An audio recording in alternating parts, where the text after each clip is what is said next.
بسم اللہ الرحمن الرحیم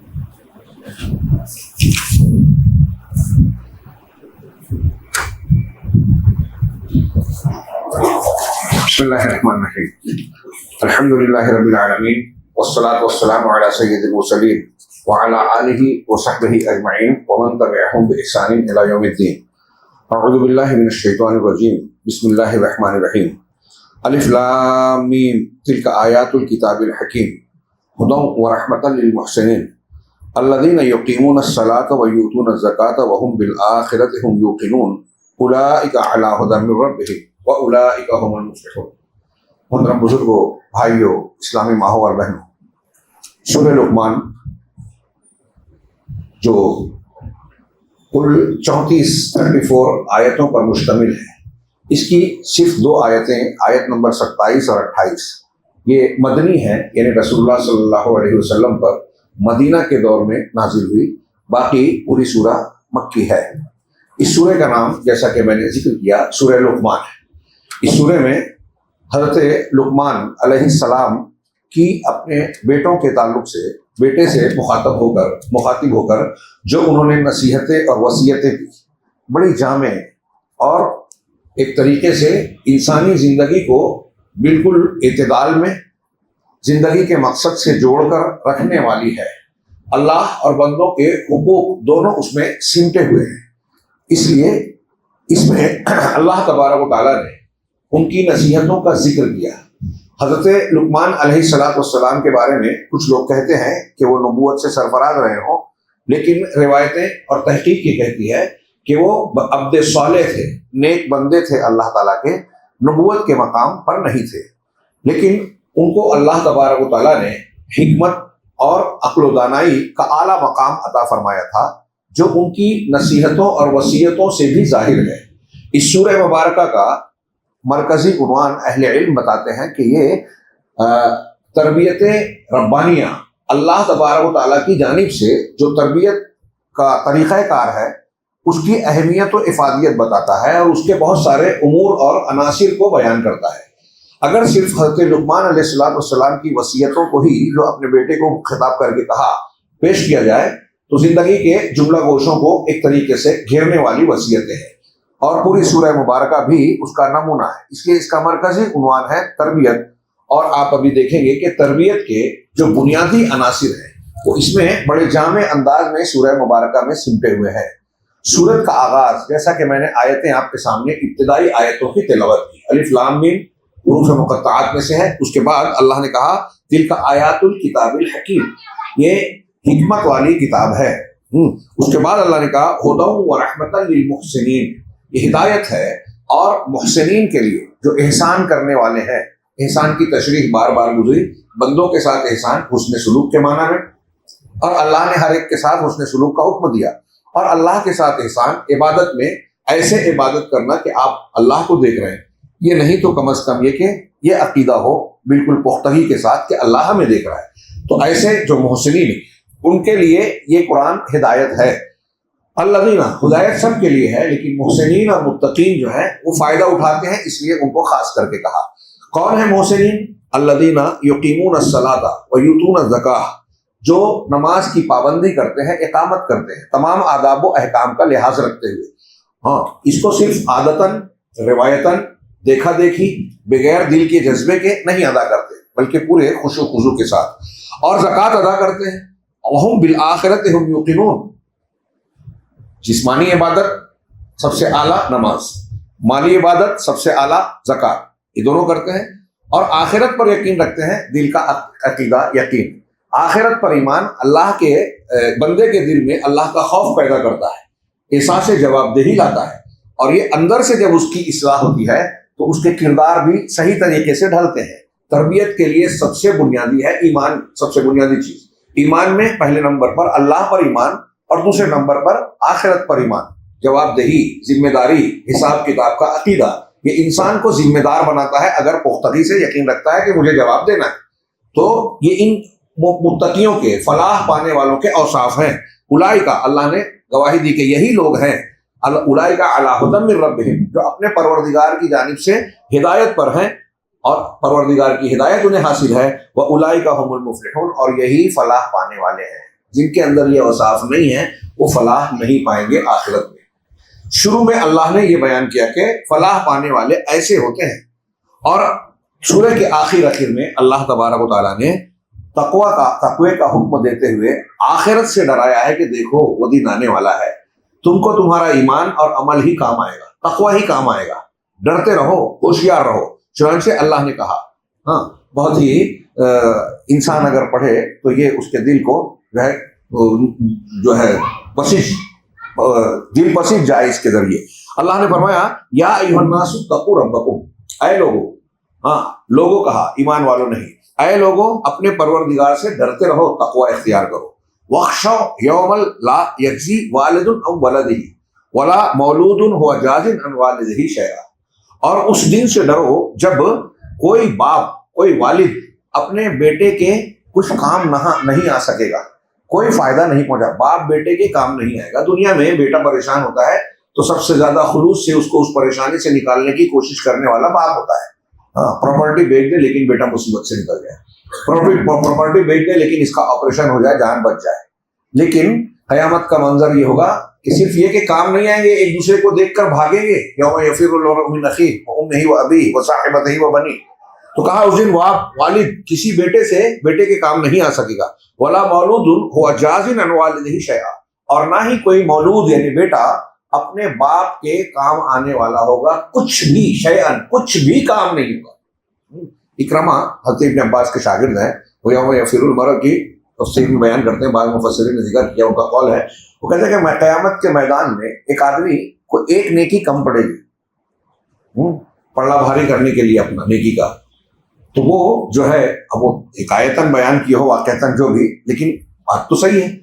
تو وہ جائے گا اپنی بیوی کے پاس، میں تمہارا کیسا شوہر تھا، اچھے تھے، بہت اچھے تھے، یہ تھے وہ تھے، تو ایک نیکی دے دو اپنے نامہ اعمال سے.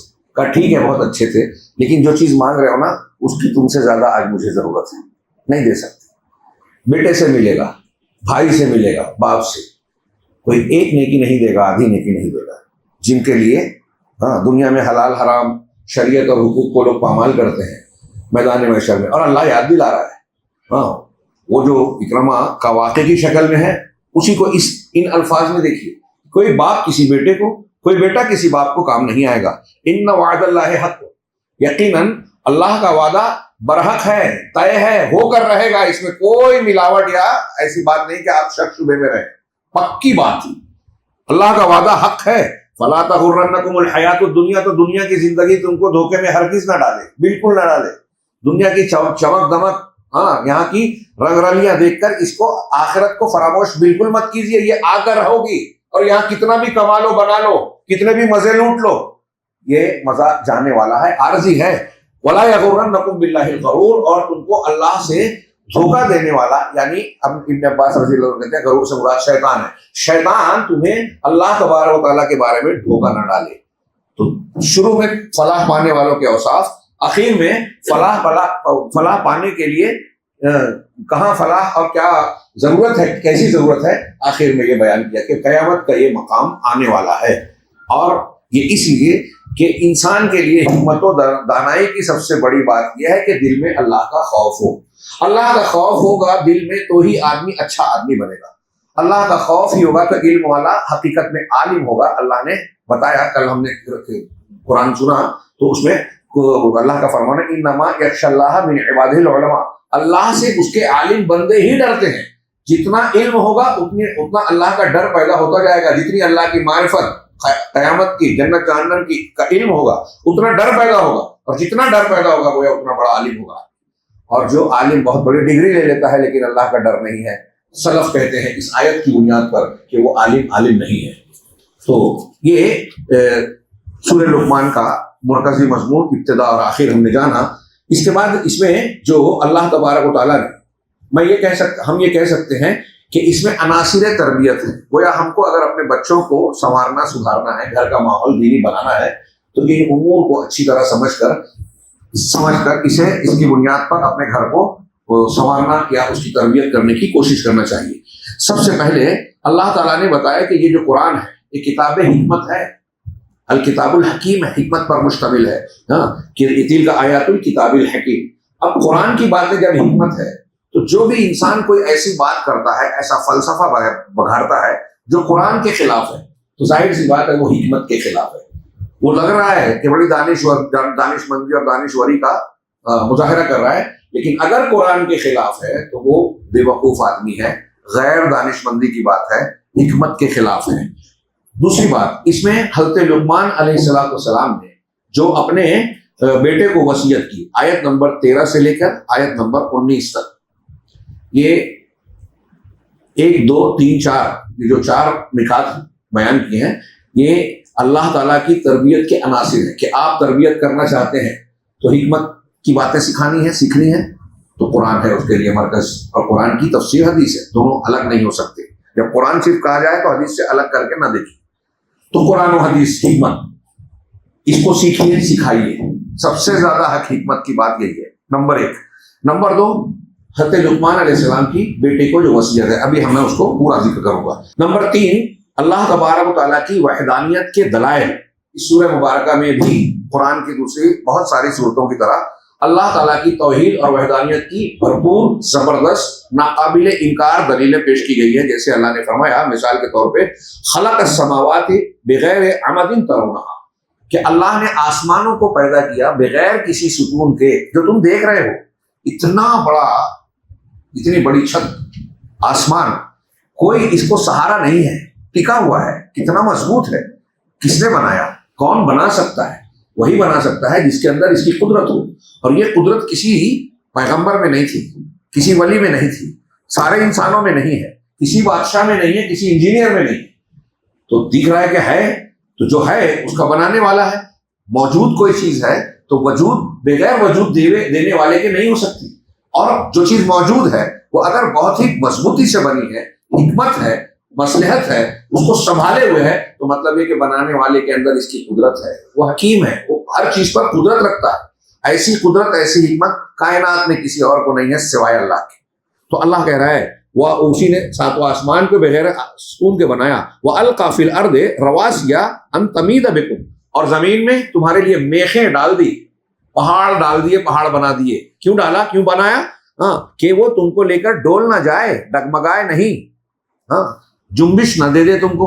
یعنی یہ جو زمین کی سطح پرسکون ہے, ہم بیٹھے ہوئے ہیں, عمارتیں بنا رہے ہیں, اگر یہ پہاڑ اللہ تبارک و تعالیٰ پہاڑ کی میخیں جگہ جگہ نہ گاڑا ہوتا تو یہ ڈولتی اور ہم ایک جگہ قرار نہ پا سکتے. اللہ تعالیٰ کا یہ احسان ہے.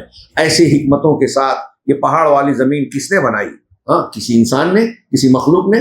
وہ طاقت ہی کہاں رکھتے ہیں؟ جو مکھی نہیں پیدا کر سکتے وہ یہ بنا سکتے ہیں کیا؟ وَبَثَّ فِيهَا مِن كُلِّ دَابَّةٍ, اور اتنا ہی نہیں بلکہ اس زمین میں ہر قسم کے جاندار کو پھیلا رکھا ہے. کیسے کیسے جانور ہیں, ان کے کیا کیا فائدے ہیں. اللہ تبارک و تعالیٰ کے مخلوقات کو ہم ابھی یہ جب موبائل کا زمانہ آیا تو بہت سارے ایسے جانوروں کو دیکھ لیتے ہیں, جو تصویریں آ جاتی ہیں, کلپس آ جاتے ہیں, جو ہم نے دیکھے بھی نہیں. ان کے رنگ, ان کے روپ, پھر ان کے کیا فائدے ہیں, ان کی کیا خصوصیات ہیں, یہ ایک الگ بحث ہے. اور اللہ تبارک و تعالیٰ نے کائنات میں, دنیا میں کوئی چیز بیکار نہیں بنائی. کوئی پتی, کوئی کنکر, کوئی سبزی, کوئی کیڑا مکوڑا بھی. کل تک کہتے تھے ہم لوگ, بہت سی چیزوں کے بارے میں سوچتے تھے کہ یہ چیز کیوں بنی ہو گئی, چھپکلی کیوں ہے, یہ مچھر کیوں ہے, یہ فلاں کیڑا کیوں ہے, اس کی حکمت ہمیں نہیں معلوم تھی. لیکن آج کے زمانے میں اس کی اسمگلنگ ہو رہی ہے. لوگ کیڑے مکوڑوں کو چھپا چھپا کر اس ملک سے اس ملک لے کے بھاگنے کی کوشش کر رہے ہیں. الگ الگ کیڑوں سے الگ الگ دوائیں بن رہی ہے, الگ الگ ویکسینز بن رہے ہیں, ہر ایک کا فائدہ. کوئی ایک چیز قدرت نے ایسی نہیں بنائی جس کا کوئی فائدہ نہ ہو. اور نہیں تو کم سے کم اگر موزی ہے تو وہ بھی اللہ تعالیٰ کی طرف سے ایک حکمت کا باعث بنتی ہے. بہت سے جانور جو ہم کو گندے نظر آتے ہیں, جیسے خنزیر ہے, گندا ہے, نجس ہے, پورا کا پورا اس کے احکامات ہیں, حرام ہیں, لیکن خود کہتے ہیں کہ قدرتی مہتر ہے. مہتر یعنی بھنگی, یعنی صفائی کرنے والا. وہ گندگیاں کھاتا ہے جو کوئی نہیں کھاتا, تو ایک طریقے سے صفائی کرتا ہے. اور بھی اس کے کچھ نہ کچھ فائدے نکل جائیں گے, سائنس والوں سے پوچھیے. تو بہرحال اللہ تعالیٰ نے مختلف قسم کے جانداروں کو پھیلا دیا زمین میں. وَأَنزَلْنَا مِنَ السَّمَاءِ مَاءً، اور آسمان سے ہم نے پانی برسایا، اتارا. فَأَنبَتْنَا فِيهَا مِن كُلِّ زَوْجٍ كَرِيمٍ، اور پھر اس میں زمین میں اس پانی کے ذریعے سے اللہ تعالیٰ نے ایک سسٹم بنایا. پانی کا محتاج نہیں ہے لیکن سسٹم بنایا، اصول بنایا کہ اس کے ذریعے سے ہر قسم کے نفیس جوڑے اگا دیے زمین میں، نباتات پیدا کر دیے، اور اس میں بھی جوڑے جوڑے ہیں، نر مادہ ہوتے ہیں، اور پھر اس کی اپنی تفصیلات ہیں.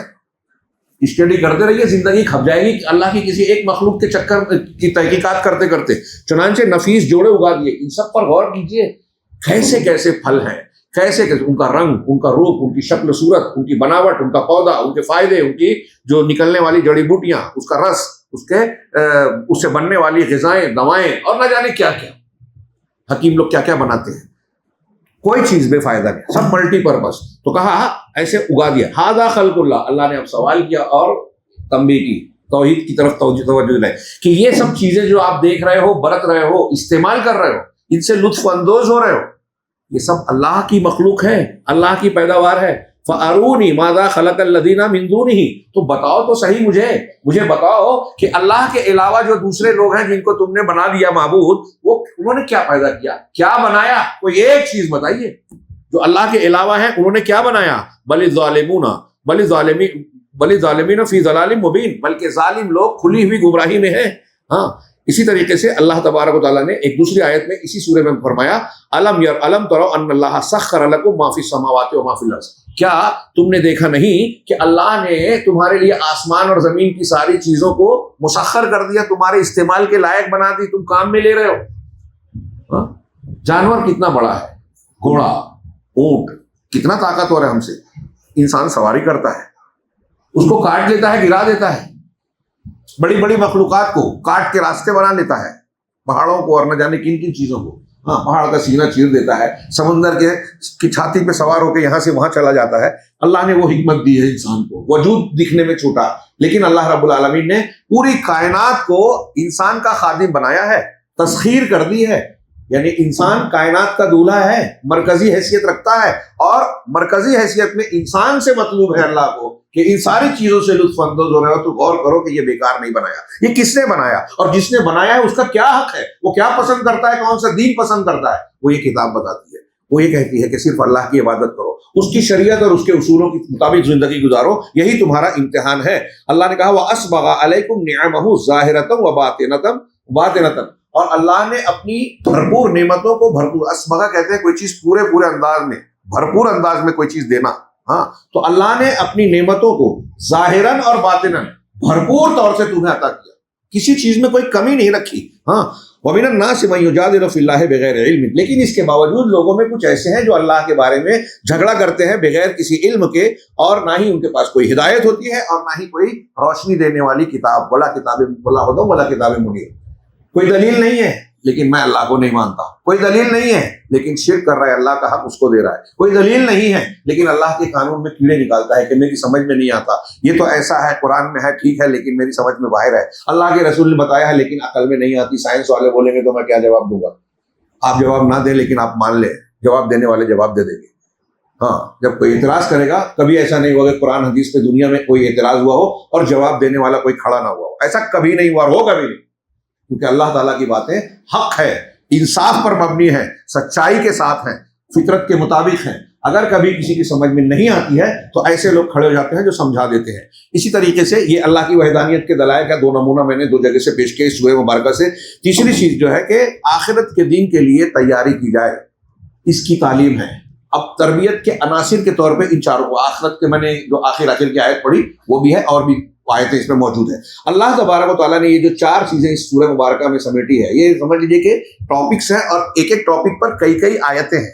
پہلی، اللہ قرآن جو ہے کتاب حکمت ہے، ہدایت ہے، رحمت ہے مومنوں کے لیے، محسنین کے لیے. تو آپ اپنے بچے کو، اپنی بیوی کو، اپنے گھر کے لوگوں کو، اپنے آپ کو اگر ہدایت والا، فلاح والا بنانا چاہتے ہیں تو پہلے قرآن سے جڑیے. ہاں، اور اسی کے لیے رمضان ہے، یہ سارا اہتمام ہے، لیلۃ القدر کی ساری فضیلت اسی قرآن کی وجہ سے ہے. چنانچہ دوسری حضرت لقمان کی وصیت ہے جو ہم پڑھنے جا رہے ہیں. ابھی تیسری چیز اللہ کی وحدانیت کے دلائل دل و دماغ میں بٹھا دیجئے. یہ آپ اچھی طریقے سے اگر سیکھتے ہیں سکھاتے ہیں تو آج کل جو فتنوں کی یلغار ہے، یورپ امریکہ کے لوگ نصاب تعلیم کے ذریعے سے، فلموں کے ذریعے سے، اسپورٹس کے ذریعے سے، ٹی وی چینل کے ذریعے سے، ہمارے چھوٹے بچوں کے کارٹون کے ذریعے سے جو شرک اور غیر بے دینی اور الحاد سکھا رہے ہیں، ہاں، نئے نئے اعتراض کر کے قرآن و حدیث کی باتوں میں شبہات پیدا کر رہے ہیں، اگر ہم نے عقیدے پر محنت کر کے اپنے بچوں کو عقیدہ سکھا دیا تو دنیا کی کوئی طاقت، کوئی بھی شیطان، شیاطین الانس ہو، شیاطین الجن ہو، ہمارے بچوں کو بہکا نہیں پائیں گے۔ انبیاء کا طریقہ دیکھیے، تربیت کا، دعوت کا، سب سے زیادہ زور عقیدے پہ دیتے تھے۔ عقیدہ نہیں سدھرا ہے تو نماز روزہ فضائل کی چیزیں نہیں بتاتے تھے۔ آج ہمارے یہاں لوگ دعوت کا کام کرتے ہیں، زندگیاں کھپا دیتے ہیں، عقیدہ معلوم ہی نہیں ہے، خود ہی بگڑے ہوئے عقیدے کے حامل، شرک کر رہے ہیں، نوافل پڑھ رہے ہیں، شرک کر رہے ہیں اور عبادت کا نام لے کے سمجھتے ہیں کہ ہم تزکیہ نفس کو اختیار کیے ہوئے ہیں، بدعات کر رہے ہیں، سمجھتے ہیں کہ نیکی کر رہے ہیں۔ 15 شعبان میں کیا حرج ہے؟ دوستی دشمنی کا کوئی معیار اللہ نے جو دیا نہیں مانتے، جو بدعقیدہ ہے، جو مشرک ہے، جو صحابہ کرام کو کافر مانتے ہیں، ہم ان کا ساتھ دیتے ہیں، ان کی ہنگامہ آرائی وائر پور بھرا پڑا ہے آج پورا سوشل میڈیا، روافظ کی تائید میں، صوفیوں کی تائید میں۔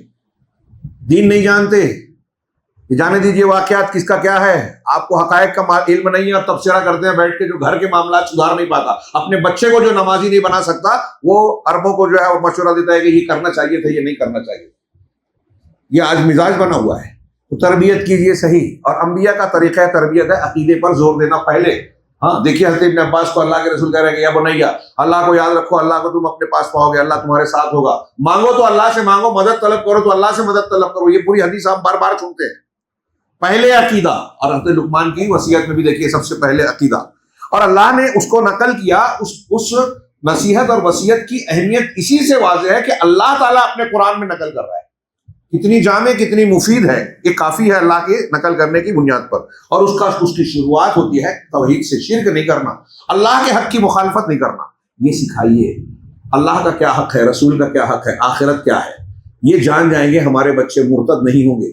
ہمارے بچے جمہور امت قرآن حدیث کی بنیادی تعلیم کے خلاف صحابہ کرام کو گالی دینے والوں کے پیچھے جا کے اس طرح پاگل نہیں بنیں گے جیسے آج بن رہے ہیں۔ وحدت الوجود کے عقیدے کو بیان کرنے والے لوگوں کی اچھی تقریر کے دھوکے میں نہیں آئیں گے۔ اللہ کہہ رہا ہے دھوکے میں مت آنا، لیکن ہم آ رہے ہیں۔ کیوں آ رہے ہیں؟ اس لیے کہ اللہ نے تربیت کے جو عناصر دیے ہم اختیار نہیں کر رہے ہیں۔ تو آخرت کے دن کی استعداد ابھی ہم نے پڑھا۔ توحید کی ایک دلیل اور بھی اس سورہ مبارکہ میں ہے، جیسے سورہ کہف میں تھی، اللہ نے فرمایا وَلَوْ أَنَّ مَا فِي الْأَرْضِ مِن شَجَرَةٍ أَقْلَامٌ وَالْبَحْرُ يَمُدُّهُ مِن بَعْدِهِ۔ اگر دنیا میں جتنے بھی درخت ہیں، تھوڑی دیر کے لیے اس کو حقیقت میں تصور کیجئے گا، ہم اللہ کی عظمتوں کو، کبریائی کو، اس کی حمد و ثنا کے حقوق کو سمجھتے ہی نہیں ہیں، جانتے ہی نہیں ہیں۔ ہاں، جتنا جانیں گے نا اتنا ایمان مضبوط ہوگا، عقیدہ گہرا ہوگا، بصیرت بڑھے گی، تقوی پیدا ہوگا۔ اسی لیے اللہ تعالیٰ اپنی ذات کا تعارف اپنے ناموں کے ساتھ قرآن میں بار بار بار بار کہتا ہے، اللہ کو پہچانو، بنیاد ہے یہ معرفت الہی۔ تو اللہ یہاں کہہ رہا ہے کہ اگر زمین میں جو بھی درخت ہیں، جتنے جھاڑ درخت ہیں، سب قلم بن جائیں، سب قلم ہوتے، والبحر، اور سمندر سیاہی، یمدہ من بعدہ سبعۃ ابحر، تو یہ جو سمندر ہمیں نظر آ رہا ہے جتنے بھی ہیں، اگر ان سمندروں کے بعد 7 اور ایسے سمندر ان کی مدد میں آ جائیں، یعنی ان کے بعد روشنائی بن جائیں، تو کہہ رہے ہیں اللہ نے فرمایا کہ ما نفدت کلمات اللہ، اللہ کے کلمات ختم نہیں ہوں گے۔ یہ درخت، پوری دنیا کے درخت گھس جائیں گے، قلم بنا دیا جائے، گھس جائیں گے، ختم ہو جائیں گے۔ ہاں، یہ سمندر اور ایسے 7 اور سمندر کی سیاہیاں خشک اور ختم ہو جائے گی، اللہ کے کلمات ختم نہیں ہوں گے۔ اندازہ لگائیے، بستر پہ آج جائیں یا جب بھی، آج تو جاگنے والی رات ہے، اللہ قبول کرے ہمیں اخلاص دے، لیکن جب بھی غور کیجئے اللہ کی عظمتیں کیسی ہیں۔ اس کے کلمات سے مراد، کسی نے کہا قرآن اور اس کی تعریف کی چیزیں، کبریائی، جلالت، اسماء و صفات اور اس کے ساری خوبیاں ہم شمار نہیں کر سکتے۔ اللہ رب العالمین کی ذات ایسی حمید ہے، حمدوں کے لائق ہے، حمد والی، کامل حمد والی۔